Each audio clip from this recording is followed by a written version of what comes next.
प्रधानमंत्री किसान सन्मान निधी योजनेचा 21वा हप्ता आता लवकरच थेट शेतकऱ्यांच्या खात्यात जमा होणार आहे।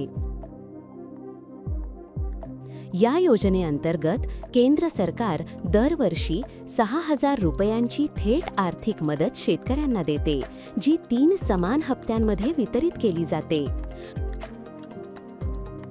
आतापर्यंत 20 हप्ते वितरित झाले असून आता शेतकरी 21व्या हप्त्याची उत्सुकतेने वाट पाहत आहेत। बिहारमध्ये सध्या निवडणूक आचारसंहिता लागू असल्याने काही शेतकऱ्यांमध्ये संभ्रम होता की या काळात हप्ता जमा होईल का, परंतु अधिकृत सूत्रांच्या माहितीनुसार आचारसंहितेदरम्यान नवीन योजना सुरू करता येत नाही। मात्र पूर्वी मंजूर झालेल्या योजनांचे पैसे वितरित करण्यात कोणताही अडथळा नाही। म्हणूनच पीएम किसान योजनेअंतर्गत येणारा निधी वेळेवर जमा होईल अशी खात्री केंद्र सरकारकडून देण्यात आली आहे।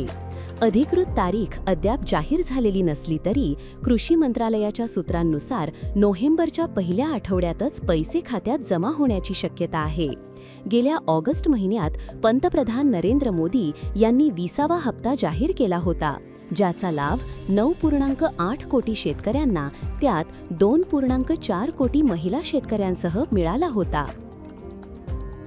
सामान्यतः फेब्रुवारी, जून आणि ऑक्टोबर-नोव्हेंबर या कालावधीत हप्ते दिले जातात, त्यामुळे यावेळीही नोव्हेंबरच्या सुरुवातीला निधी वितरित होण्याची अपेक्षा आहे। ज्यांनी अद्याप ई-केवायसी पूर्ण केली नाही त्यांचे पैसे थांबू शकतात, त्यामुळे सर्व लाभार्थ्यांनी तातडीने केवायसी अपडेट करणे गरजेचे आहे, असे कृषी मंत्रालयाने स्पष्ट केले आहे।